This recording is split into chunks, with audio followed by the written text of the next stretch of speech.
March 1943. North Africa. The desert wind carries fine grains of sand across the command post where a German Panzer officer hunches over his field radio, voice crackling through static as he reports tank positions to headquarters.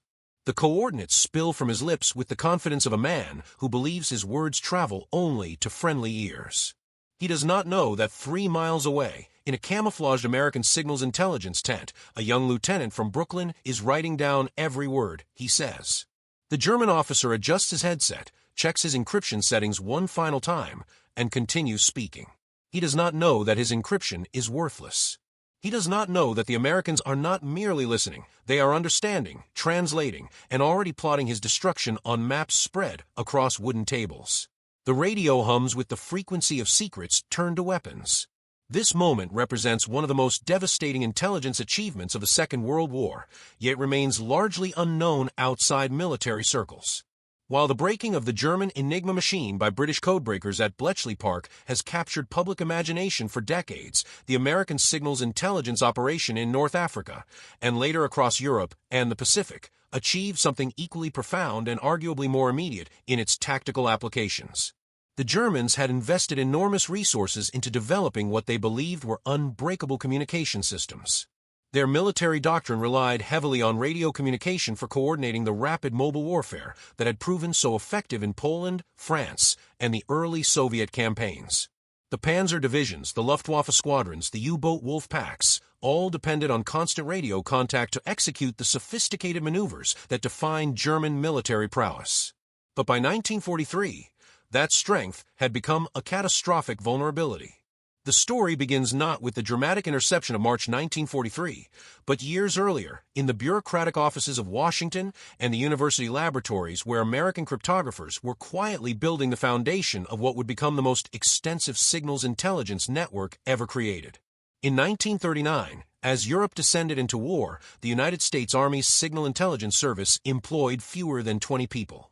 William Friedman, a cryptographer whose Russian Jewish parents had fled persecution, led this small team with an obsessive dedication to understanding enemy communications. Friedman had already achieved legendary status among the handful of people who knew his work. He had broken Japan's purple cipher machine in 1940, an achievement that required building a replica of a device he had never seen, using only intercepted messages as his guide. But breaking codes was only one element of signals intelligence. The Americans needed to intercept the messages first, and in 1939, they had almost no capability to do so on a global scale. The German military had emerged from the Great War with bitter lessons about communication security. In that earlier conflict, inadequate encryption had led to disasters like the Zimmermann telegram, whose interception and decryption by British intelligence had helped draw America into the war. Determined never to repeat such failures, the Wehrmacht had embraced new technology. By 1939, German forces used the Enigma machine extensively, a sophisticated electromechanical cipher device that could scramble messages into billions of possible combinations. The Luftwaffe had its own version, as did the Kriegsmarine. For less sensitive communications, German forces used other encryption systems and even spoke in elaborate codes over voice radio, referring to fuel as butter, ammunition as matches, and tanks as harvest equipment. German signal officers believed, and their superiors assured them, that their communications were secure against interception and decryption. This belief shaped everything from battlefield tactics to strategic planning. Officers spoke relatively freely over encrypted channels, sharing detailed operational information that would never be put in writing or sent by courier. But the Germans had made assumptions, and assumptions in wartime become graves. They assumed that the mathematical complexity of their encryption systems made them unbreakable within any operationally useful time frame. They assumed that even if messages were intercepted, the linguistic and technical barriers would prevent effective translation and analysis. They assumed that their communication discipline and their constant changes to codes and cipher keys would defeat any cryptanalytic effort. Every one of these assumptions was wrong. When American forces landed in North Africa in November 1942 as part of Operation Torch, they brought with them something the Germans had not anticipated, a mobile signals intelligence capability that could operate directly behind the front lines. The signal radio intelligence companies, known by their personnel simply as radio intelligence units, were unlike anything previously deployed in warfare. These units combined interception equipment, cryptographic expertise, linguistic skills, and direct communication links to tactical commanders. A typical unit included antenna trucks that could locate and intercept enemy radio transmissions, linguists who could translate German, Italian, and later Japanese communications in real time, cryptographers who could exploit weaknesses in field ciphers, and intelligence analysts who could piece together fragments of information into actionable intelligence. Most importantly, these units could deliver their findings to combat commanders within minutes or hours, not the days or weeks that traditional intelligence analysis required. The Germans first encountered this capability in Tunisia, and they did not recognize it.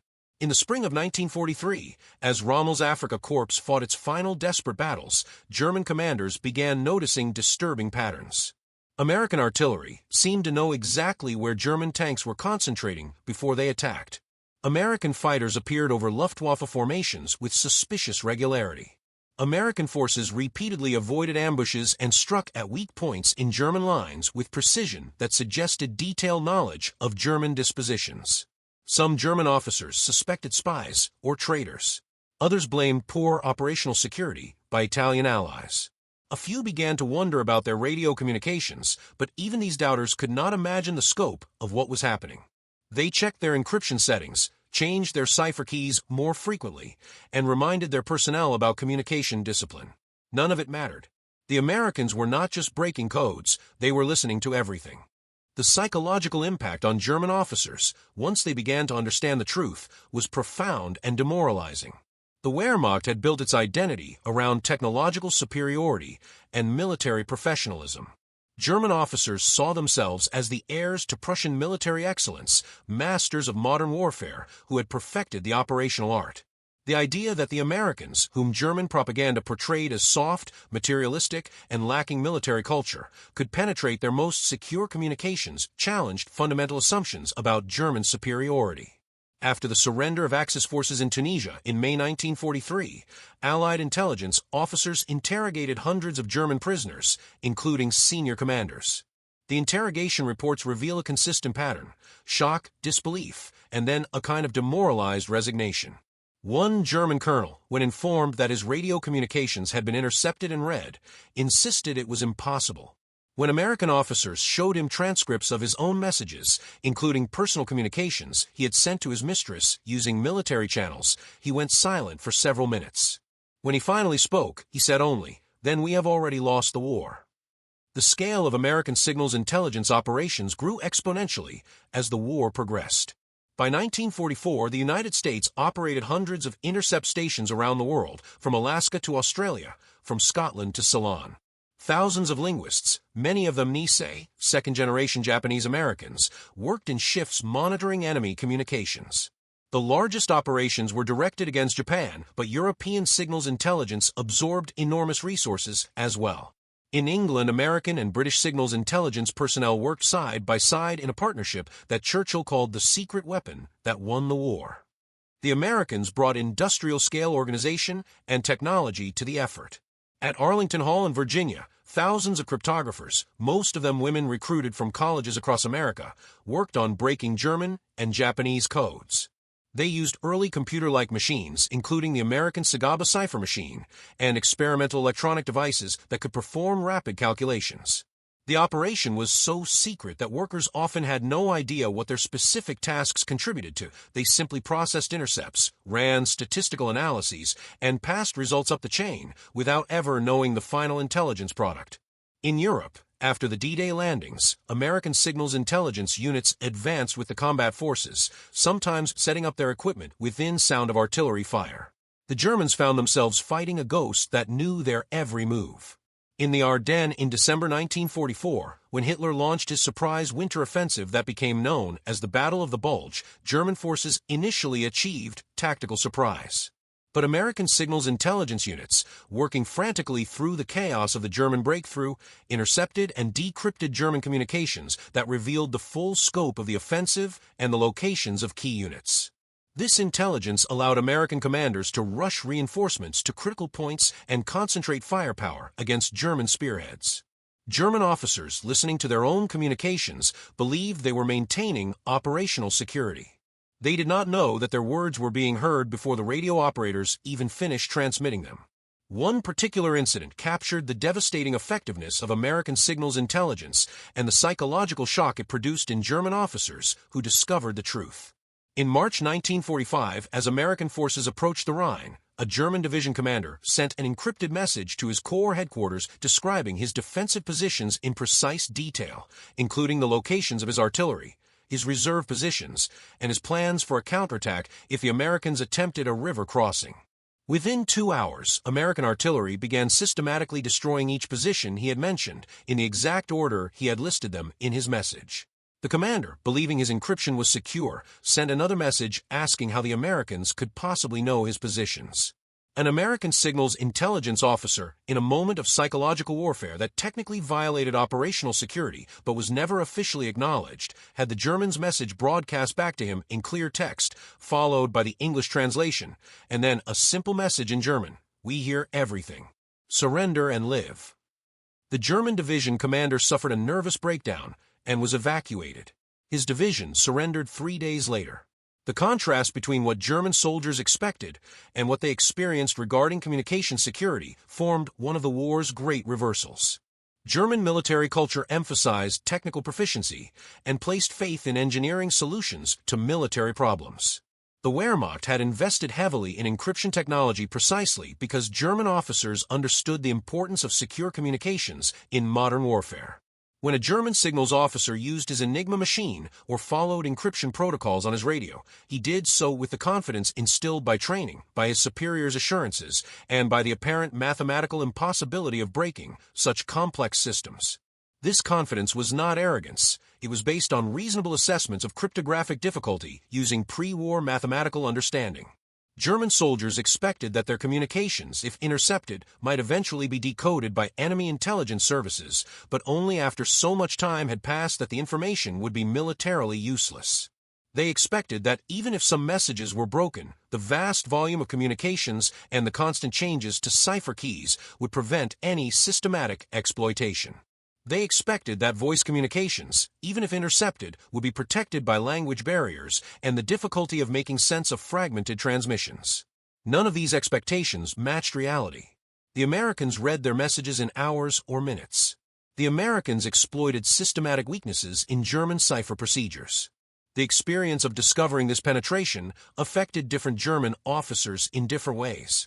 Some, particularly younger officers who had fully internalized Nazi ideology, refused to believe it even when confronted with evidence, preferring to believe in vast networks of spies or impossible coincidences rather than accept that German technology had been defeated. Others, especially older professional soldiers who remembered the Great War, recognized the pattern and understood its implications immediately. These men knew that once an enemy penetrates your communications at scale, every aspect of military operations becomes compromised. You cannot mass forces for an attack without the enemy knowing. You cannot move reserves without the enemy tracking them. You cannot conceal weaknesses without the enemy exploiting them. War becomes a chess game where your opponent sees all your pieces and you see only some of his. One German general, captured near the end of the war, told his American interrogators, "You Americans, you fight with your factories and your radios. We fought with courage and steel. Your way won." The historical evidence of American signals intelligence effectiveness in World War II remained classified for decades after the war, but the documentary record that has since been declassified reveals the scope and impact with stark clarity. The National Security Agency's Official History of Signals Intelligence in World War II, released in the 1990s, documents thousands of specific instances where intercepted communications provided actionable intelligence. In the Mediterranean theater, signals intelligence identified 75% of German unit locations and movements. In the Battle of the Atlantic, American and British signals intelligence located German U-boats with sufficient accuracy that convoys could be routed around wolf packs, transforming the submarine war from a near-catastrophic threat to a manageable problem. In the Pacific, American signals intelligence provided such detailed information on Japanese naval movements that Admiral Nimitz later stated that intercepted communications were worth several additional carrier groups. Against Germany, the evidence was equally compelling but more complex because German military communications included multiple systems and levels of security. The German High Command's most secret communications, encrypted using sophisticated cipher machines and transmitted over landlines, remained largely secure throughout the war. But military operations could not be conducted solely through landline communications. Tactical units in the field required radio contact to coordinate movements and respond to rapidly changing situations. The Luftwaffe needed radio communications to direct its aircraft. The Wehrmacht's entire operational doctrine was built on mobile warfare that required constant radio contact between units. This operational necessity created the vulnerability that American signals intelligence exploited. Documents captured after the war, including German signals intelligence reports from their own monitoring of Allied communications, reveal that German intelligence officers had warned their superiors about potential vulnerabilities. A report dated February 1943 from a German signals intelligence unit noted that American radio direction-finding equipment was far more sophisticated than expected and recommended a major overhaul of German communication procedures. The report was filed and ignored.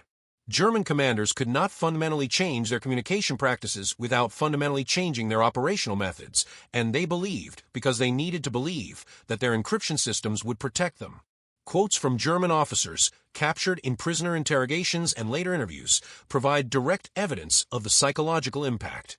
General Fritz Bayerlein, chief of staff to Rommel in North Africa, and later a division commander in France, said in 1945, "The Americans knew everything. Not from spies, we would have caught spies. From the air, from radios. They knew what we would do before we did it. How do you fight such an enemy?" Colonel Hans von Luck, who commanded a panzer regiment in North Africa and later in Normandy, wrote in his post-war memoir about the moment he realized American intelligence could hear his radio communications. "I felt naked, exposed.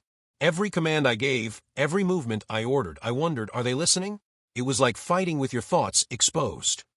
A Luftwaffe pilot, captured after being shot down in 1944, told his interrogators, "Your fighters always knew where we would be. Always. We thought you had radar everywhere.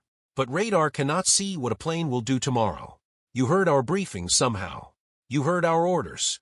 The transformation this experience produced in German military thinking was profound and contributed to the collapse of Wehrmacht effectiveness in the final year of the war. Combat effectiveness depends not just on weapons and training, but on confidence. Confidence in your equipment, in your leadership, in your methods. When German officers realized their communications were compromised, this confidence eroded.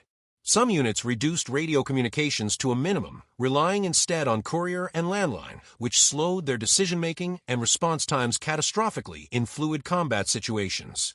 Other units continued using radio but assumed everything they said was heard, which created paranoia and hesitation. Officers stopped trusting their own communication systems, but they had no alternative systems to trust instead. This paralysis of confidence affected units at every level.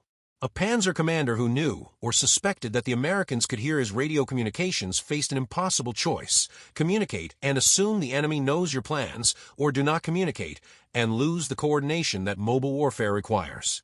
Throughout the war, one piece of equipment became symbolic of this entire intelligence revolution: the American SCR-299 mobile radio station. This truck-mounted communications center, with its distinctive antenna mast that could extend 30 feet into the air, represented American industrial and technological capability in a way that German soldiers found both impressive and intimidating.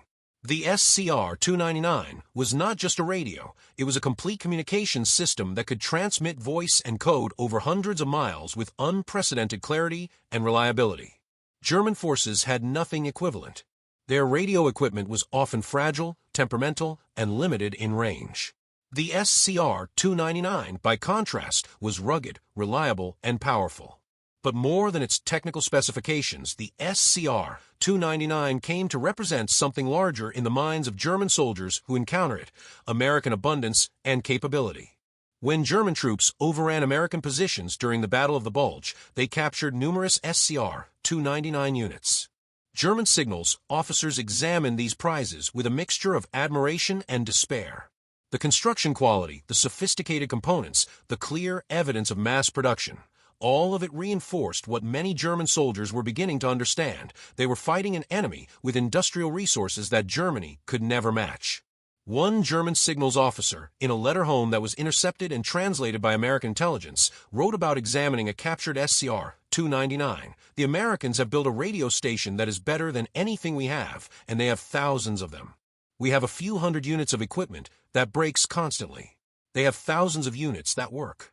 This is why we are losing. The letter never reached its destination.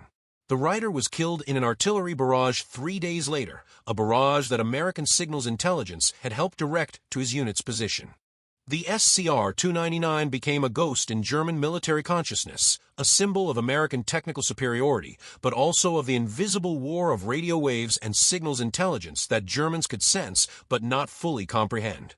When German soldiers heard the characteristic hum of American radio equipment, when they saw those antenna masts rising behind American lines, they knew that somewhere, somehow, their own communications were being intercepted, decoded, and used against them. The psychological effect was cumulative and corrosive.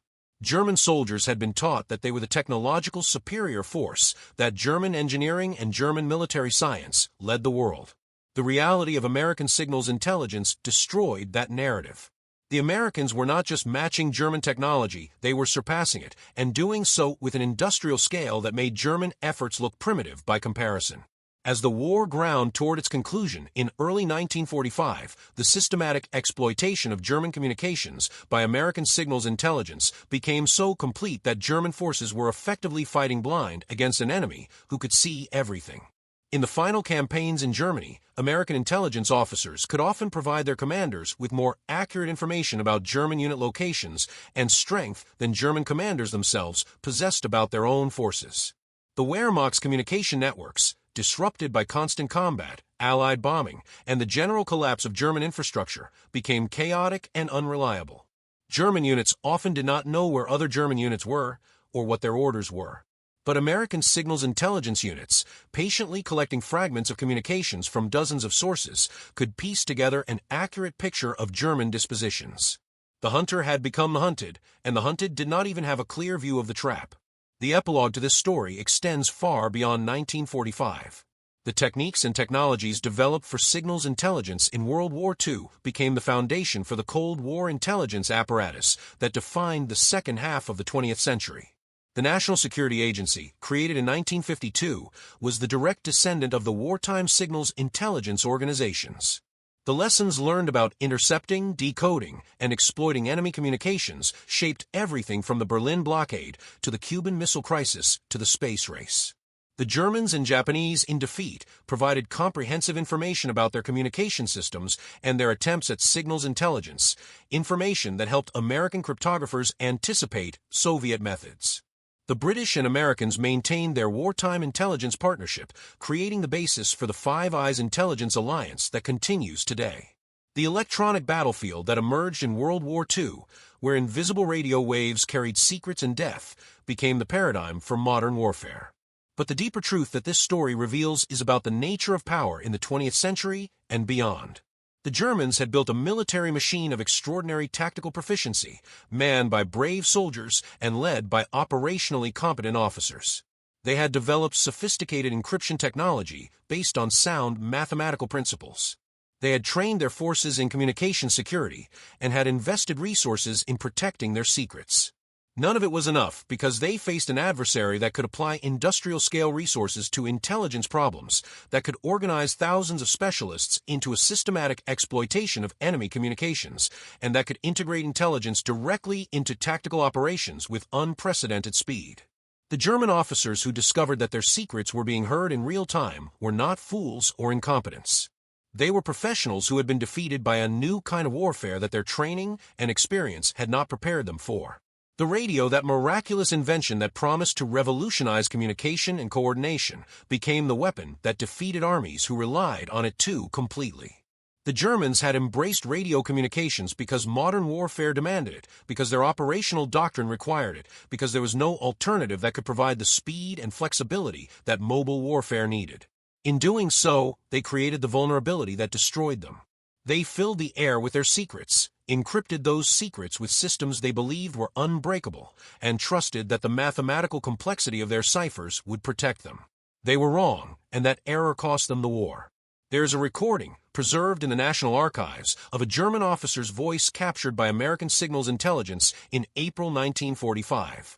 The officer is reporting to his headquarters that his unit is surrounded, that ammunition is exhausted, that further resistance is impossible. His voice is calm, professional, resigned. He requests permission to surrender.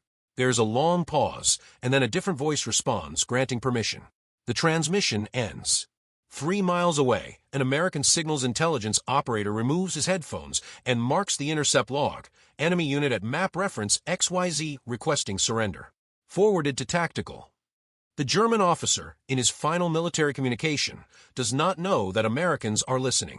He does not know that they have been listening all along, through all the battles, through all the retreats, through the slow collapse of everything he fought for.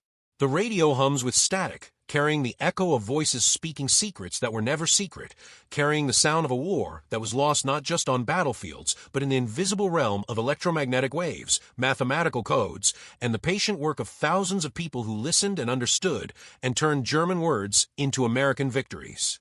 The wind in North Africa in March 1943 still carries sand across empty desert where armies once fought. The radio frequencies that once crackled with desperate German communications are silent now, or filled with different voices speaking different languages about different wars.